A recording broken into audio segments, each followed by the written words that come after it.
Bienvenidos a La Pola Geológica, un espacio de GeoChat en el que charlaremos acerca de ciencias de la Tierra con Carolina, Daniela, Lina y nuestro invitado o invitada especial del mes. Únanse para que aprendamos todos juntos.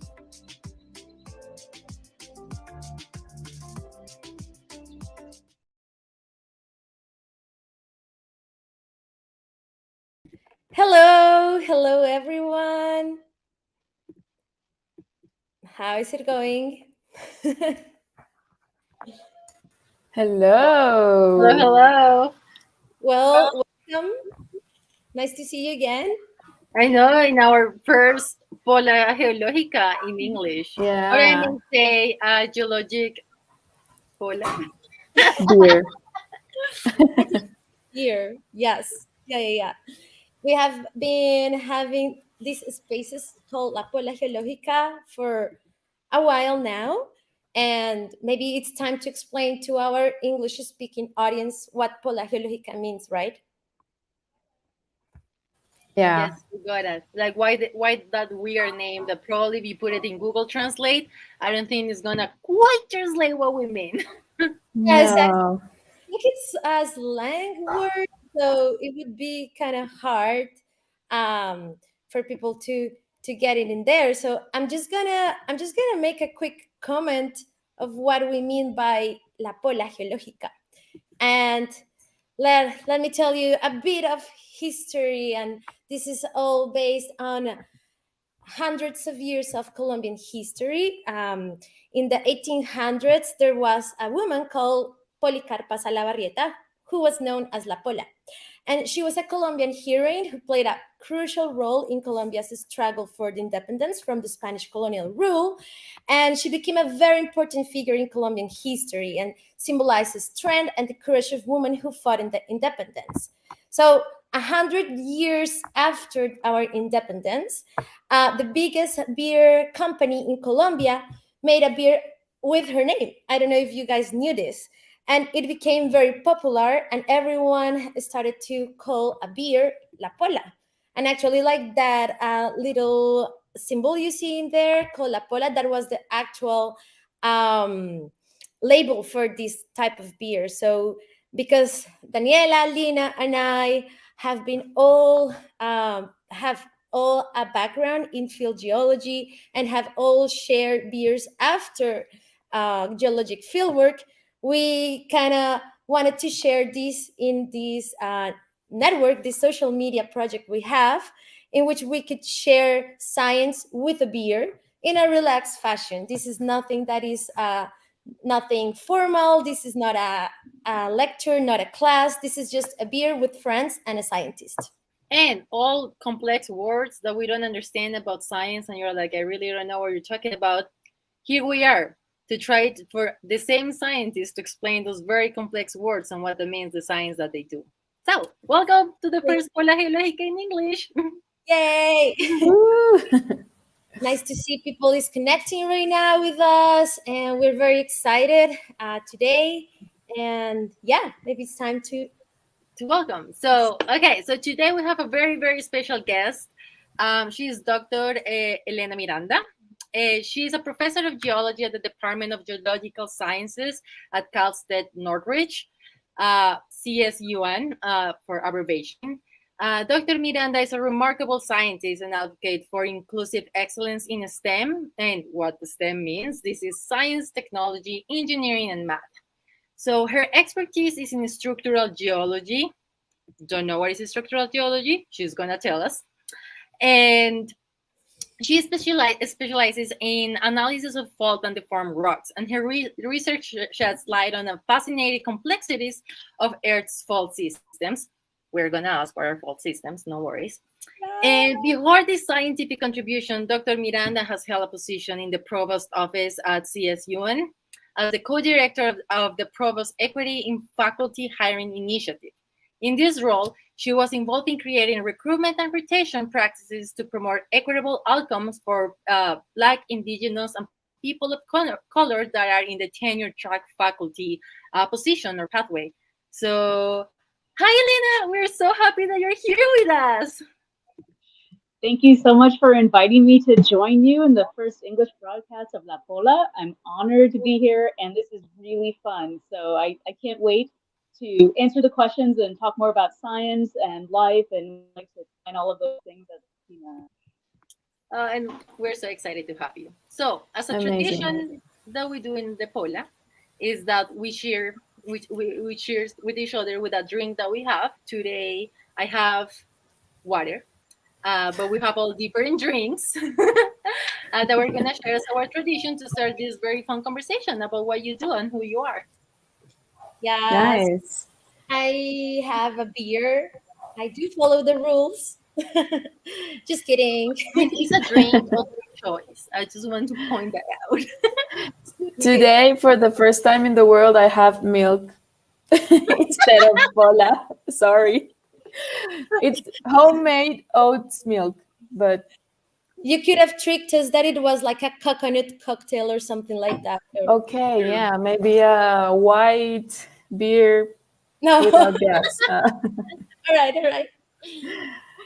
Well, I have a gin cocktail here because I know it's called La Pola Geológica, but I really like cocktails a lot, and purple gin is my favorite. So I made a very special cocktail with gin and lemon juice and some simple sugar and a little cherry at the bottom to toast my Wow. awesome. Ooh la la!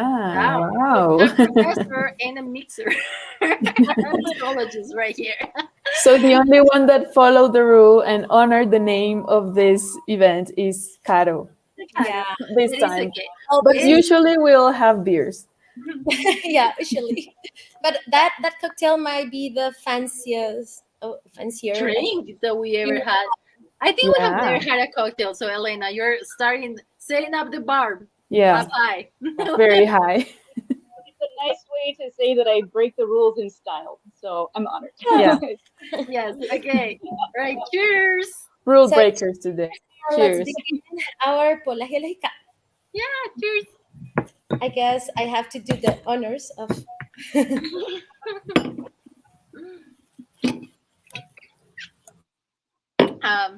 Wonderful. So, Elena, now that we are here, I guess the first question we want to know is first to get to know you a little bit, your journey here, and yeah, we want to know like why. So, why you became a geologist, and I think more importantly in the U.S., how was the journey for you in as a Chicana, right? And if you want to explain maybe some audience what a Chicana represents means, but we're very curious about it. Yeah. So I'll start by saying I was born in California in the East Bay of San Francisco Bay Area, and so there's lots of local geology, mountainous areas, coastlines, and the Sierra Nevada are really close by. So I was always curious about how the shape of the land formed and what processes were there. I remember being interested in science as long as I've been alive. I knew that I was going to be a scientist when I was 8 years old, and I didn't know what the science of studying mountains and earthquakes and volcanoes was called. But as soon as I figured out that that was geology, that was it for me. I mean, I just remember being on road trips and driving through road cuts and looking at the rocks and saying, "That's so fascinating! I can see inside the earth. How did it form? Why are there layers? Why are there every orientation?" And I found that really inspiring. And my father, in particular, was very encouraging of my interest in science and would watch science shows with me on TV.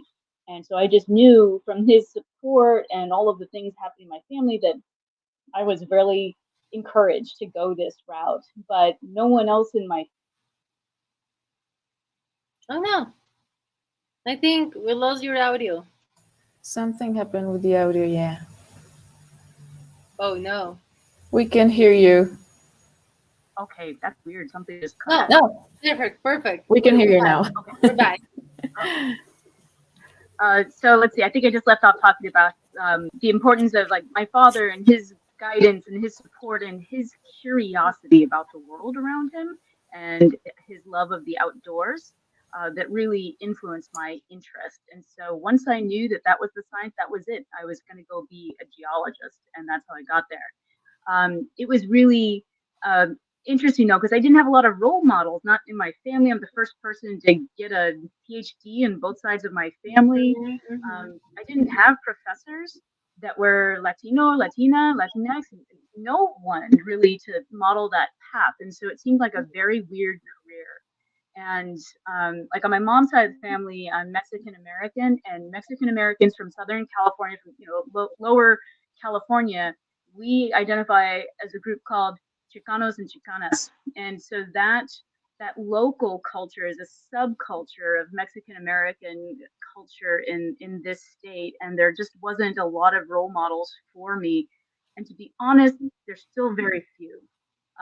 So it was hard to make that path because I think the way that we identify as being strong women in Latin culture is sometimes very different the way that women are expected to behave in white dominant STEM culture. So I always felt sort of pulled between the two about how to show up in the workplace or at school, being true to myself and my identity, but not trying to upset the social structure of being successful in white STEM. And I've just felt pulled in a lot of those ways until at a certain point in my career that I didn't care anymore. I show up the way that I am. I dress very feminine because that's the way my mother and my grandmother would walk into a room, like dressed, ready. That is what a strong woman looks like. And if that seems strange in geology and STEM, Whatever. well, whatever. It's Whatever. me, and I'm just going to do it my way. And I also know how important that is to model that behavior, because whether or not we ask for this role, the more we go into this field, we are role models for others, and they watch how we move through spaces and how we interact and how we hold ourselves and how we reconcile who we are with our family and what we do as science. And so I think it's a really important combo, even though I didn't have a roadmap for how to do it. Yeah. Those are Wow. wonderful. Yeah. So you somehow ended with studying structural geology, right? So you study deformed rocks, and you're gonna explain us later. But how did you end there? Like, what was the path you took uh, to Yeah, be that now where you are? from all things geology, right? Like you can do so many things when you're like, I want to be a scientist in the outdoors. Like why you ended up doing the form rocks. Uh-huh. Yeah, so that's a great question. And I think part of my interest was just spending time outside with my family and going camping. I gravitated for the rocks that came from volcanoes and from ancient magma chambers because those ancient magma chambers were showing me underground. And I always thought that crystalline rocks, the ones that form from either the crystallization of magma or metamorphism, applied temperature and pressure deep within the earth. I always found those fascinating. The grain sizes, each individual crystal was large, it had a history. And I knew that from the way that they looked in countertops, sometimes they were random when they just cool in place, but other times you could see them, that there were layers, that this solid rock, the strongest thing, the coldest thing I could see at the surface, would flow.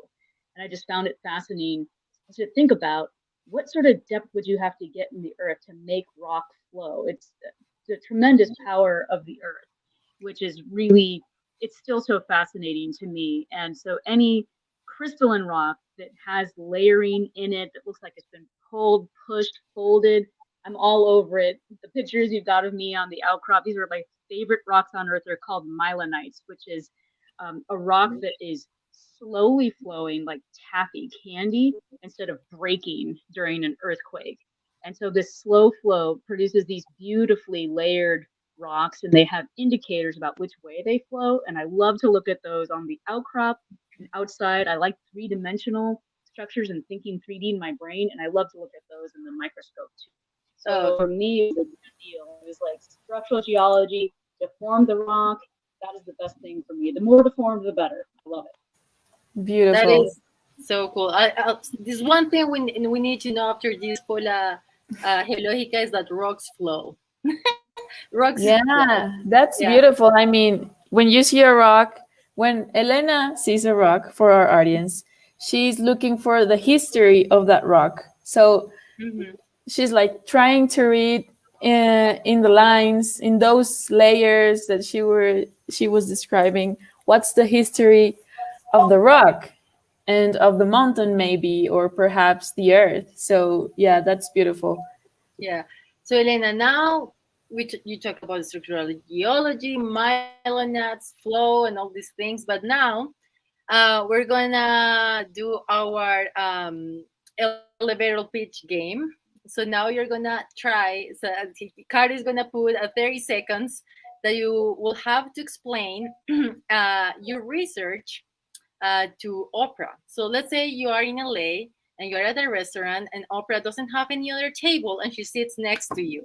And she was like, "Hi, Elena, who are you? What do you do?" So you have 30 seconds um, to explain what do you do without saying the words structural geology, faults, or any name of any of the rocks that you do either. No valid. So you have to explain to that in 30 seconds. So let's wait for Carolina to put up the timer, and so you have some time to think about it. And this is how, especially for our audience that has no idea about geology or science, nothing, just someone that just want to know, like, what do you do, and to see how exciting it is what you do. So ready? We're gonna start in 3, 2, 1, go. Say, Oprah, I know you have a book club. Someday I'm going to write a book about geology. I'm a geologist. I study the earth.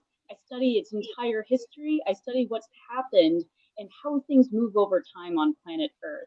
The outside of the earth has all of these plates. It's cracked like an egg. And those plates, the cracks, move relative to one another. So if we study the cracks, we can understand past motions on Earth. It's the thing that makes the Earth most unique in the entire solar system. That's all I got. I mean, strong Wow. words, the entire solar system. I love that. I feel like Oprah loves that. We'll love that. I would probably tell Oprah that, like, hey, I'm really good at making cocktails. So if I can just sit down here, I can tell you about my future book that will be on your club, and I'll tell you how to make this drink.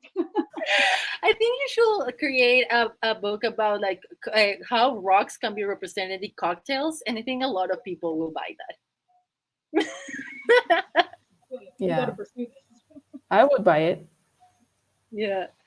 Okay, wonderful. So now that you explained to us in 30 seconds what you do, and you really convinced us that what you have, like the rocks that you study are the coolest one in the entire solar system and what happens there. So we want to know a little bit more of in your expertise, and what has been like your favorite project? Like, okay, you study structural geology, you told us about like sometimes something with earthquakes and how the rocks can tell you something about earthquakes, but if you can explain us in a little bit, what has been your favorite project that it was something that revealed to you that you were like extremely excited about it?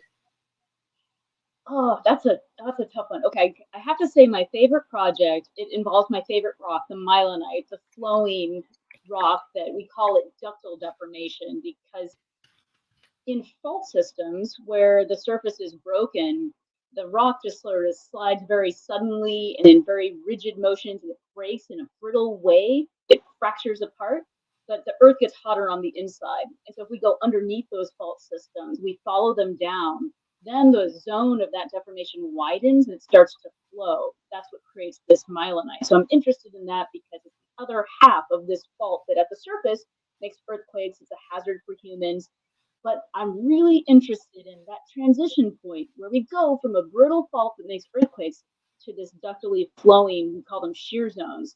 And right at that interface, if we can sample that interface out of the rock record, we can start to see evidence of ancient earthquakes that formed in between periods of ductile flow. So I have these rocks first from a fault zone in Arizona that showed slow flow during this myelinite creation. And then within there, there's this seam of a rock called a pseudotactylite. It's melt that's created by the sudden lurching motion of the shear zone in a very narrow interface that produces enough frictional energy to locally melt that rock.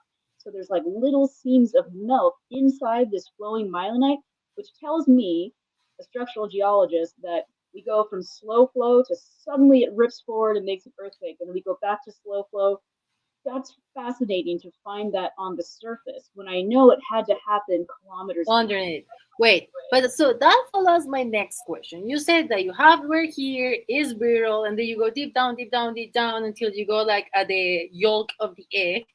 Uh, but how do we get that on the surface? Like, how that's something super deep? Suddenly you can hike around. Because I assume you were hiking in Arizona. I don't know, but like, Yeah, how does it maybe she didn't went into the crust, like into the deep crust.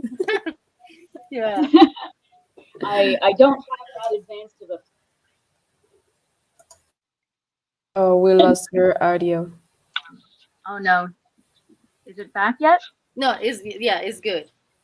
Okay. We're back. Yeah, it's So back. that's an excellent question about how they get there. So it all goes back to these fault systems because there's episodes of faulting. Faulting isn't really rare. It sounds like it is because we can see faults that are correlated with earthquakes.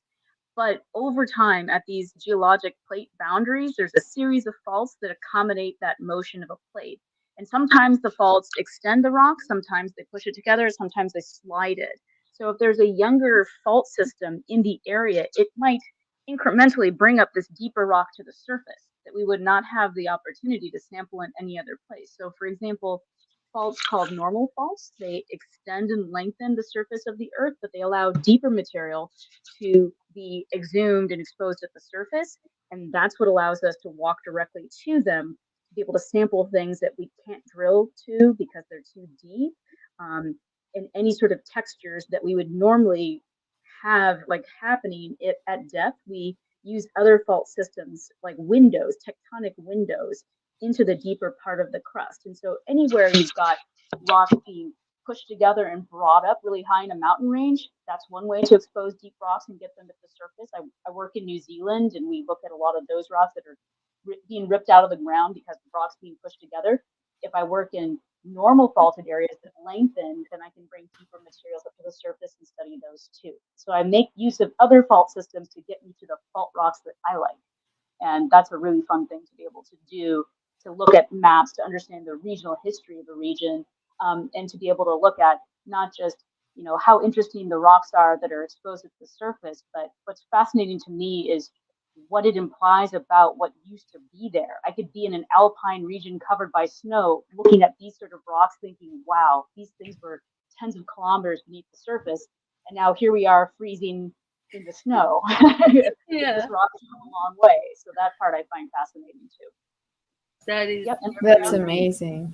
Yeah, that's amazing. That's like a window through which you can see like deeper in the crust or past in the time. I mean, it's like traveling in time and looking at how everything outcrops literally into the mountain that you're hiking. So that's amazing. So I know you've talked about with a lot of passion about your specialty, which is structural geology. But if you could answer just one thing that you like the most about structural geology, what would be it? I like being able to understand a sequence over time of what's happened to a particular package of rock. And I can do that with a sample as small as a hand sample, like the size of my fist, if I look carefully enough in the microscope. I can interpret a regional history. I think that's so powerful that we can understand across spatial scales by using small samples to understand something that's happened over a regional kilometer scale surface with the element of time. That's the best thing for me, and being able so to interpret that, see that. so basically you're a historian of rocks. Yeah, Pretty yeah, much. or a voyeur. Yeah, like a combination between detective and historian, Historian. I Yeah, would say. really cool. Yeah. So if Yeah. you could say, we think it was very fascinating, especially like some of us who love rocks. Honestly, you go hiking and you just find a rock, and usually it's shiny or has layers, and you're like, for the collection. Obviously, Yeah. we all have collections. But I do have like one important question to transition more into your diversity, inclusivity, and equity work, and is what do you think is the importance between structural geology and society? Like for your own take, like talking from your experience of Dr. Elena Miranda, what do you think is important between someone that right, like studying structural geology to be a historian, a detective of the rocks, and society? I think structural geology is so critical to society because many materials that we depend on as a civilization come from or move through fault systems. And so being able to identify fault systems have fluids traveling through them, fluids like water. And if we look at, major plate boundary faults like the San Andreas, there's seeps of water, sag ponds that well up along it. So we understand how water moves when we understand fault systems. We know from studying the roots of mountain ranges way up at the top, things that have been exhumed, that there's mineralization that occurs along these shear zones because hot fluids have dissolved metals.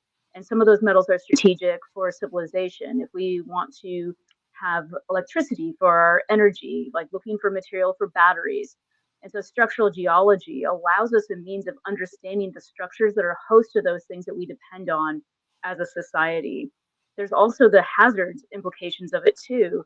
Structural geologists study faults that can move during earthquakes. And so understanding how we build on top of those, where the faults are, what the risk is, involves an understanding of learning to think in 3D and identify those both in the surface and underneath ground by a lot of different imaging techniques. So people are intimately impacted by fault movement, by mineralization, by resources in there over time. And so I think there's a very real world application for these skills, even if I'm playing in, the magma chamber plumbing roots and how that flowed over time. That's a very academic bend to structural geology, but there's so much of it that is hazards related that directly affect populations, especially here in Southern California where I live.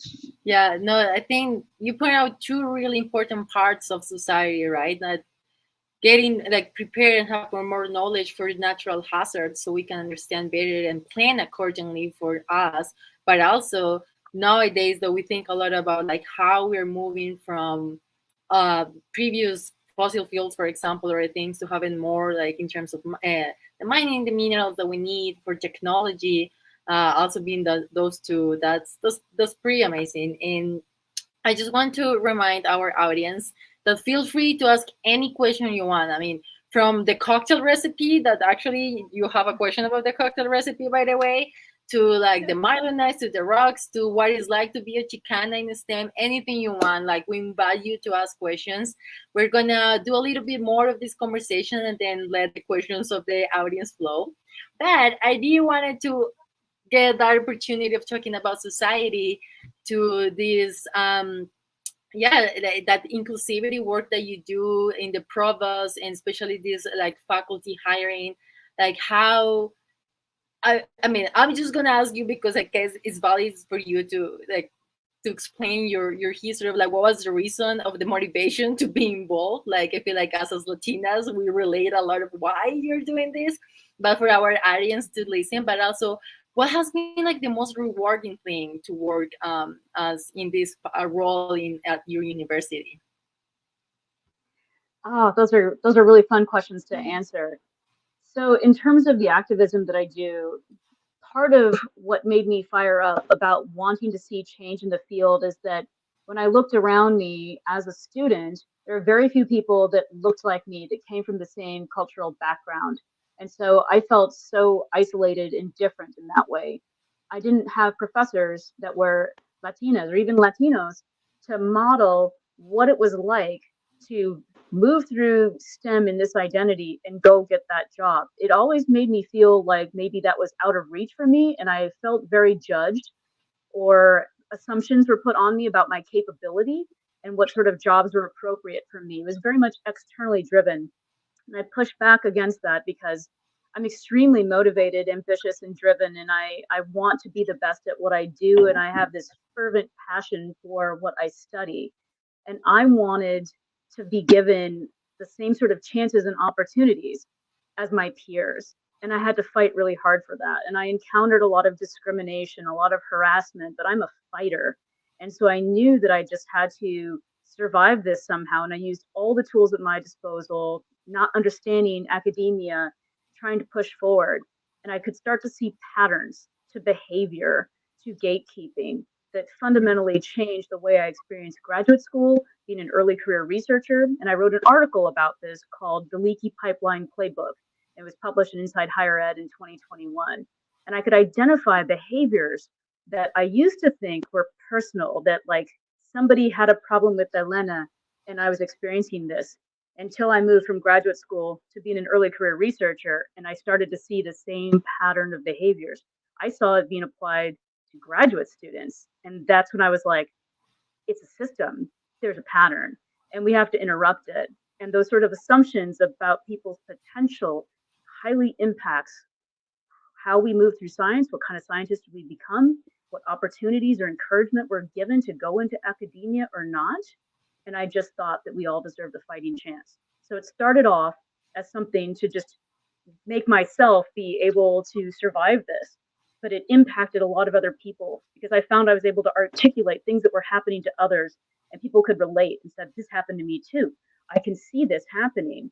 And then with the URGE initiative, the Unlearning Racism in Geosciences initiative a few years ago, there was more of a public support and broader push to start to talk about this, to not feel shame about bringing up issues.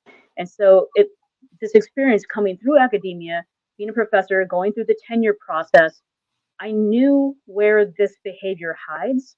I know how people get away with it.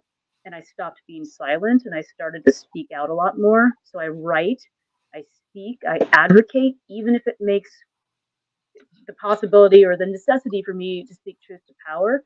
And that's what I had to do in that position.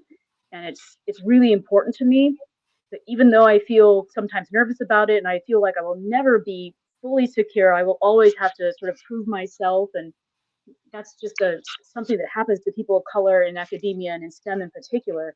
I'm far more secure in my position than I was as a graduate student. So it's my responsibility to speak out and use that security to try to forge a path for other people to decide what they want to be the excellent scientists that they want to be.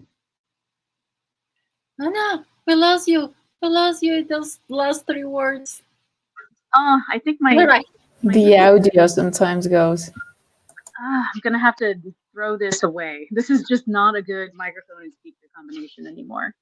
So I think I was just talking about how I find it my calling, my obligation that if I was able to get here and fight to get to this point, that I'm not going away, and the louder that I can be, the more effective that is, and it helps to change it for others. I don't want other people to go through what I had to go through to get to this point.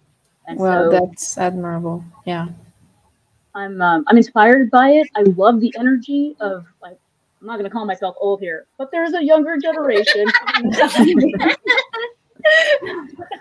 And I'm touched by even this conversation. This would have never happened to me in graduate school. I didn't know enough people to be connected with a group of Latinas to even have a conversation like this. When I graduated, I was one of 4 Mexican American women to get a PhD in the earth sciences in the country. So there's in just the not country. A lot of us. In the US, that has like, I don't know how many millions. Wow. Exactly. So I find that inspiring. I work at a Hispanic serving institution. I'm finally at a school where everybody looks like me in the student population. It's different among the faculty. But I just find that so exciting. I waited so long to be in a place like this where, we can share cultural jokes. And I understand the background that people come to. I understand how they've been treated in the U.S. educational system as, a very deficit-minded view of what we're capable of and what sort of skill sets we have that are outside of traditional academia. So I like seeing underdogs win. I like seeing people reach their potential. I like being part of that. Yeah, and you have so many fans here. That's wonderful. She's one of my students. Hi. But no, that's wonderful, the work you do. I think, like, yeah, the more you start advancing in at least in academia, in certain positions, even you see the that what you were calling the leaky pipeline. And it's amazing the work that you do. Like, you're opening the path for many of us that are behind, not only in like the academic school, but also what it means to have a professor that is Latino. Like that's huge, right? Like how many people have questioned, like, I have never had one. And that's amazing. Like, really, what we really like. And something that Yeah. I was a little curious was like, you mentioned a little, like, you still doubt yourself a little, and I think that's something that a lot of um historically underrepresented people in science feel, is like that insecurity that sometimes we call it like imposter syndrome, but sometimes you're like, are they doing like some pity work with me, or like, there's always this insecurity that you don't know if you get something because your efforts, or because just they just want to check a box. And you are in a role that is like, right, like really high up for like entire institution. And I don't know if you can talk a little bit of that feeling, and give us some advice from your position and your experience about it. So my position appealed to me because, like I was saying before, like I know where this hides. I know what sort of excuses are used to rationalize it, but I'm also a scientist. And so if I can push people into a place to make objective rubrics, to evaluate quantitatively, that's the STEM background. Asking people, show me the data. What data are you using to justify moving this person up or not? Not just we only hire people from Berkeley, and trying to get rid of these, heavily biased, induced decision making that happens in the absence of being able to, to have sort of surveillance over what's doing. There's hasn't been a lot of monitoring, at least at my institution, a lot of other places too. The work itself isn't intellectually difficult. It's the politics, it's the cultural change, it's that we've always done it this way kind of attitude that comes back, where the status quo is such a big push. There's also, at my institution, the faculty and the administrators are dominantly white, and the student body is over 56% Latinx. So there's a huge dichotomy in the way that it feels when I move through the halls, the way that I'm teaching, and then when I'm in a faculty meeting. And bouncing between that changes the way that I have to speak, carry myself, all of those sorts of things. And so that practice of going between white academia and Latinx academia allows me to move in that space more effectively. But there's been, a lot of pushback because I think there's a lot of performative gestures towards DEI. We want it, but not if we have to have the change that requires, the change. I'm not in it for the appearance and the glossy photos and the PDF emails. Like, I'm not in it for any of that. Like, I want to see real change. I want people to change their mindset about how they value the expertise of others, because a diverse team of researchers, STEM, any discipline, makes for better work. It makes for a more supportive environment for the students, right? We're at an academic institution. It's about the students and what can support them. And so people have to change their habits. So it's an immensely challenging position because you need the political will and buy-in of power, and we're not there yet at at this institution. There's a lot of self-consciousness because the Cal State system is one of the diverse and the largest public school system in the country, but it is a predominantly white controlled institution. It has a long way to go in here, and Yeah. I'm hopeful eventually. Yeah. Then now that you talk about institutions, I want to ask you, what would be some practical steps that colleges or universities can take to remove these blockages and create more inclusive environment for Latinas, Latinos, or historically underrepresented students in STEM? So I think that the things that can be done extend their impact far beyond Latinx people at the same time. I think the idea that one, inclusivity does not mean an invitation to assimilate into dominant white culture in the academic environment. And too often those things are mistaken for one another. if we assimilate, we lose our culture and those additives that would normally, if it's a true blending, push both groups forward to make a better mixture. So I think it comes from the mindset of understanding implicitly that Latinx people, people of color, people from different backgrounds intrinsically have value and expertise to add that they can teach us something if we are running a research group. And that mindset of like, what can I learn from this person that might have a different life experience but transferable skills? I don't think there's enough of that value happening. There's a lot of deficit minded generalizations. Like, and the other part of it is we're not a monolith.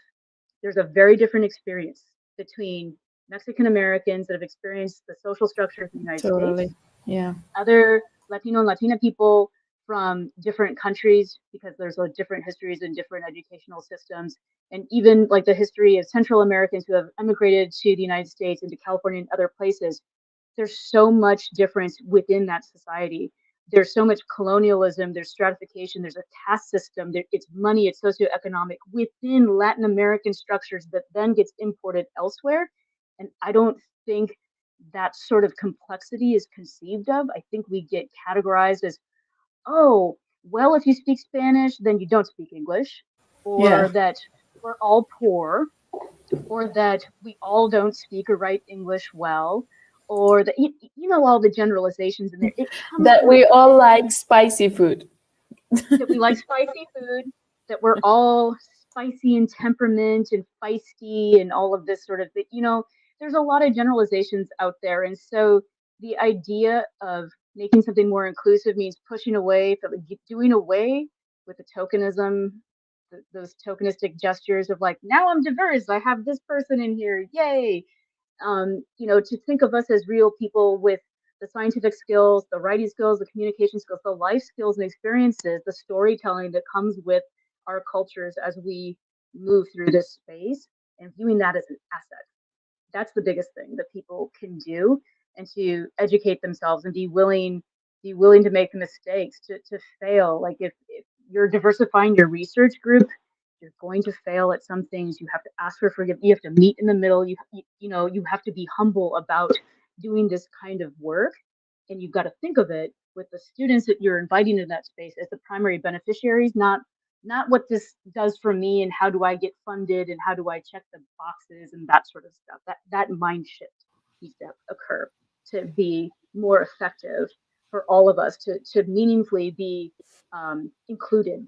That's inclusive excellence. Yeah. You know, similar research, academic advisement outcomes. What opportunities are you providing your students? Are they the same opportunities?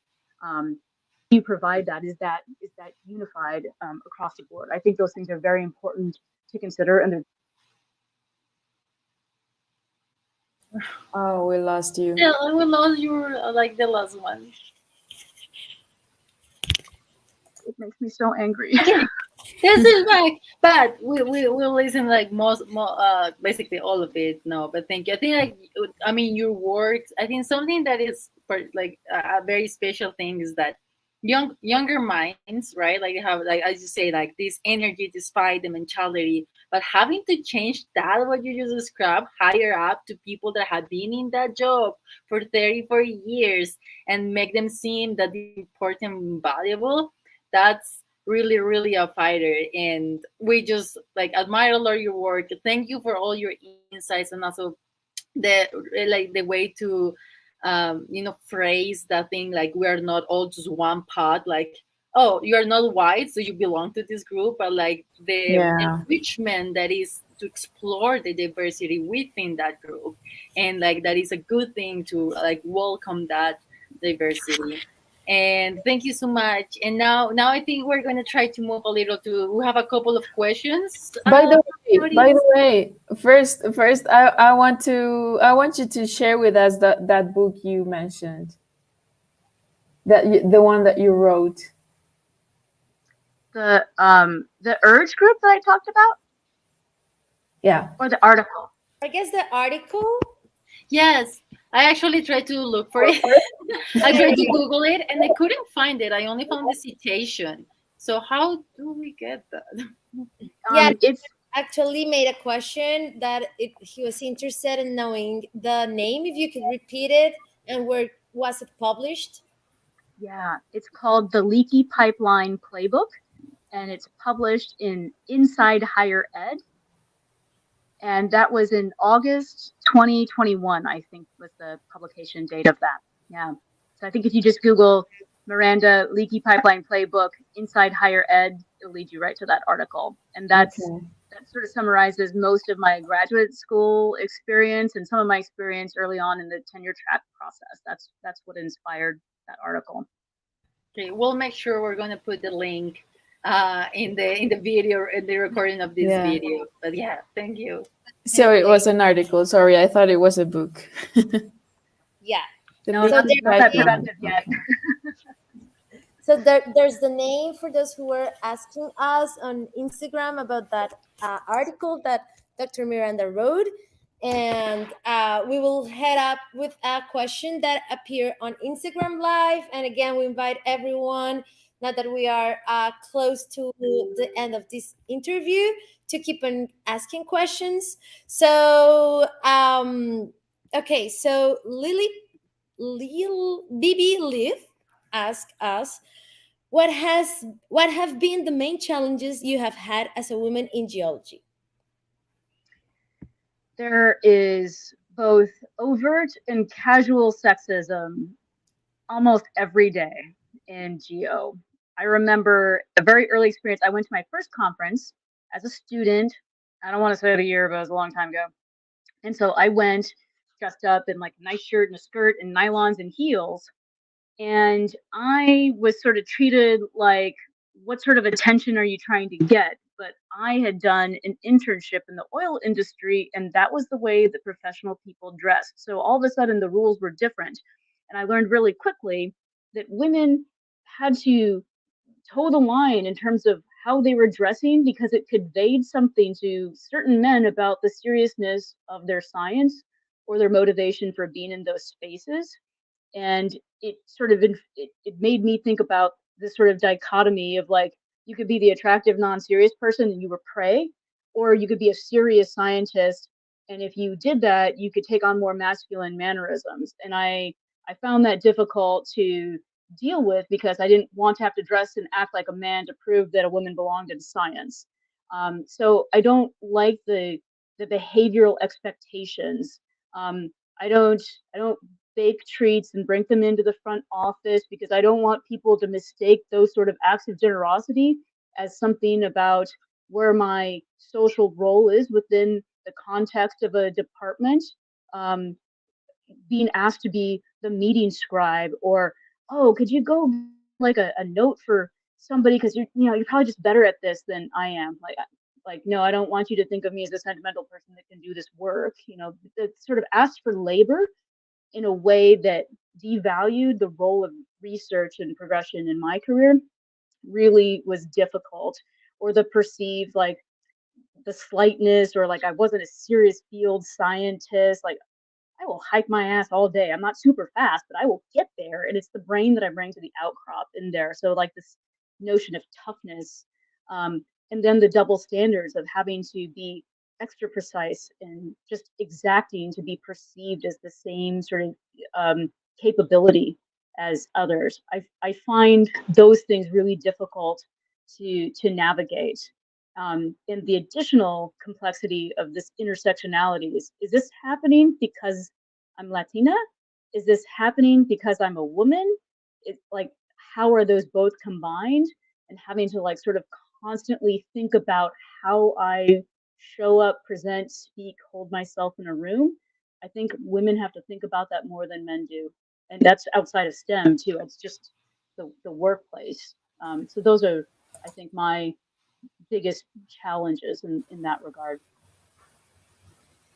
Yeah, I think we can all agree on how unprofessional um, that is towards the woman scientist, and just like as not thinking of us as a equal colleague sometimes, right? Like that sort of behavior is just unacceptable. And I also agree, it is it is in this generation that you start to see this transformation, and it's like for this to be non-repeated, because we're sort of on that stage where we have seen it and we know it is bad, and we have been at the position of have to stay silent, but also like shouting out very loud and being very intense with that. It is not Yeah. okay. That is not what should happen in a conference. That is And now, yeah, sorry, and also I just want to add, and we have more community. I feel like I, even though, for example, when I did my PhD, didn't have any Latina around. I have Caro at the same time in another university doing the PhD, and that was a game changer. yeah. And I think like finding that more community is like encourages you to be louder. Yes. Yeah, yeah, yeah. Together we're better. Yeah, there's a nice comment from Juanita, a woman in science to be proud of, like all of you. Thank you, Juanita. All right. So earlier we had a question about actually about your research that I think it will also like allow us to get more better and your passion in science. So Camilo Giraldo asked, "What is the most fascinating place where you have done research and why?" Because you've been all over the places, and there must be a place that actually like goes into your heart and says like, "That's the place where I love to do research." Oh, there's so many to choose from because I started off as a marine geologist and I did submersible geology on the bottom of the ocean floor. So I got to, dive in a sub to the bottom of the ocean, which is a very rare experience, and it felt like being in a spaceship. It's probably the closest thing to it. Wow. That was pretty interesting. But I'd probably have to say New Zealand, just because of the mode of sample collection and just being immersed in a different place with people.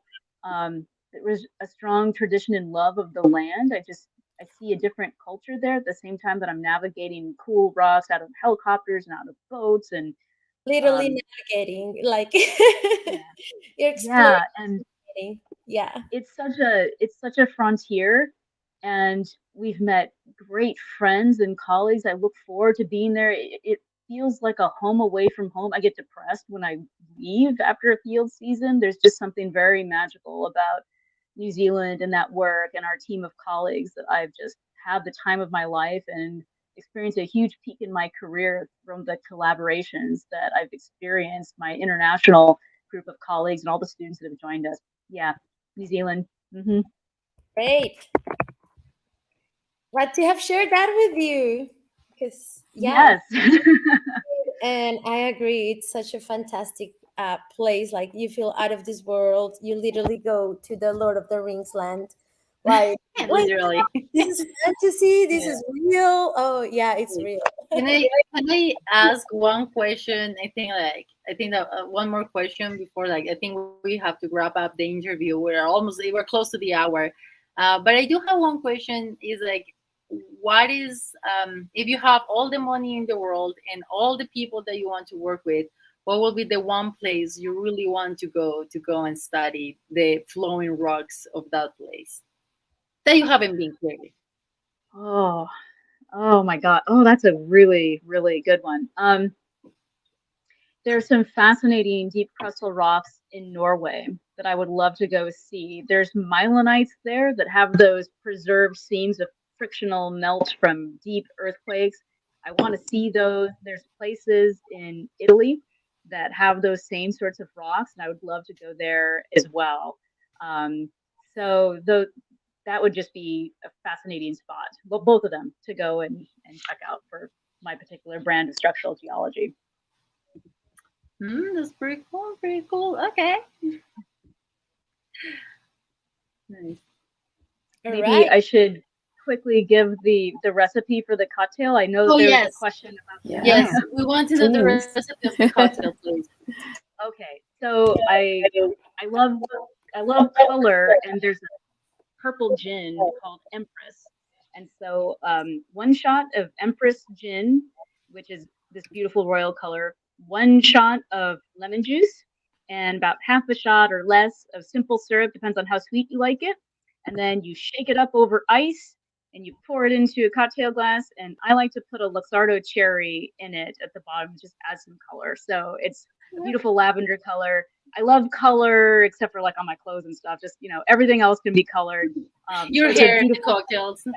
Yes, my hair, like my accessories, they're all full of color, but like my clothing is very different. It's very lab oriented. But yeah, that's the local cocktail. This I think it's called a Tom Collins. That's the name of this particular gin drink. Yeah, Good to Tom know. Collins.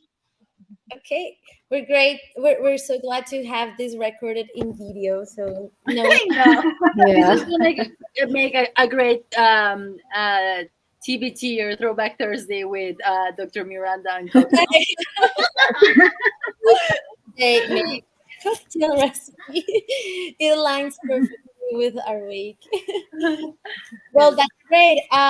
We have wrapped out with the questions from the audience. Yes. Thanks for answering those. And thank you so Sure. much for accepting our invitation for our first ever Pola Geologica. Really, thank you so much. It was amazing to hear your path, like Yeah. your journey, your passion, the incredible work that you're doing. Really in STEM. We're so grateful to have you in this space, and we really hope that we keep connecting with Jill Chat and doing more fun stuff. Yeah. Yeah. We're really glad to have you here. You're a very inspiring woman. Thank you. So are the three of you. I'm so honored to be in your company. This has been so much fun, and I hope you get so many more followers. This is such a fun event, and it's so well done. So Yes, we hope so. We're now our target now is the California audience. Really getting that bilingual. I think this time, yeah, in the future it can be a Spanglish setup. So we'll- Actually, I think we will flow better in Spanish. I like that. Yeah. yeah. Yeah.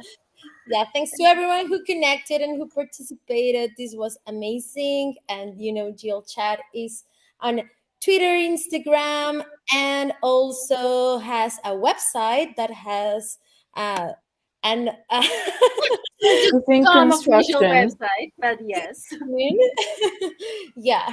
And Yes. we are glad to participate with any SciComm projects that you have. And if you have SciComm ideas, we are more than happy to collaborate and be that platform to communicate geosciences in Spanish and in English and in every language. Spanglish too. Yeah. Okay. Well, bye everyone. Thank you so much for everything. Bye. Bye.